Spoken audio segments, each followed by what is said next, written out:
decoyed objects of desire and woman fall in love. Sabine was Introducing ourselves to the tent as part of the new home safety program. Mike, we come in.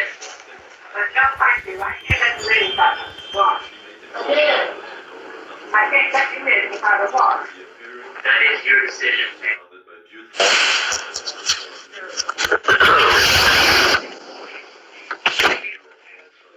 There's always part about the movie why we understand. Let us tell you what witnesses shared with us. One was on camera and a security guard. Had to detain you for a short period of time.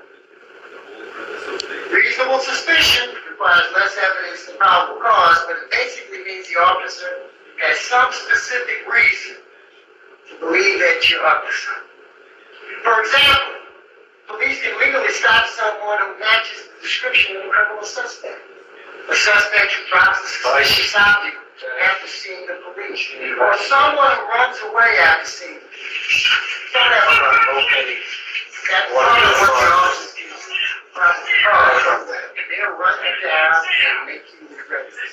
But if you see police approaching you,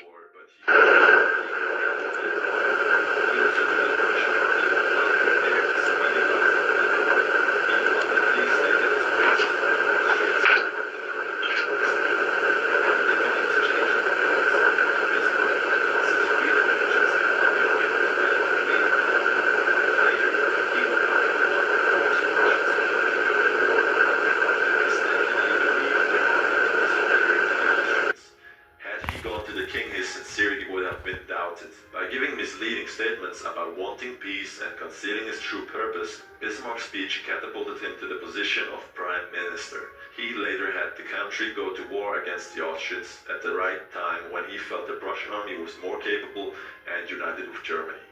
Yet another example, the Duke of Marlborough used this in the Spanish Succession. During the War of the Spanish Succession in 1711, the Duke of Marlborough, head of the English army, wanted to destroy a key French fort because it protected a vital thoroughfare into France. Yet he knew that if he destroyed it, the French would realize what he wanted, to advance down that road.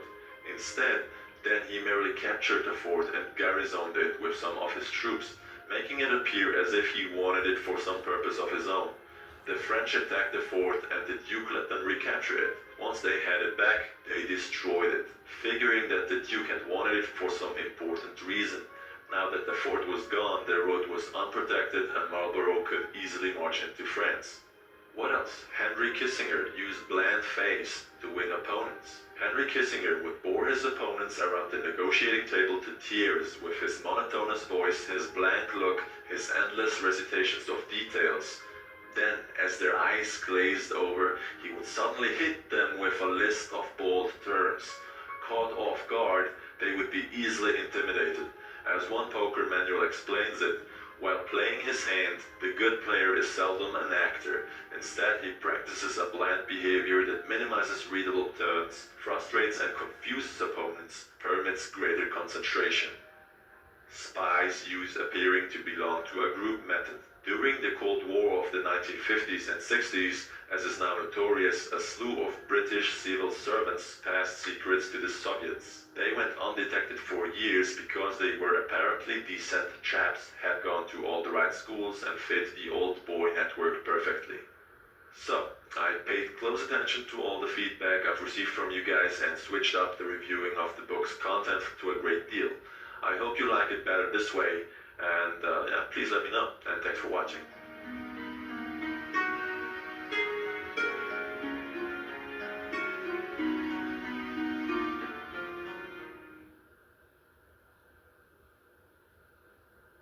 The put on mat it is. What the fuck is that sentence?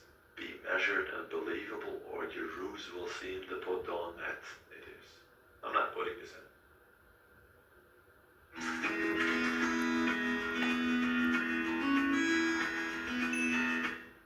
Hey Psych2Goers, and welcome back to another video. Thank you so much for your love and support, enabling us to send your way another wealth of everyday psychology. Let's explore. Have you ever given someone the silent treatment? Or maybe you've been on the receiving end of someone's silent treatment. It feels uncomfortable, right? Stifling even.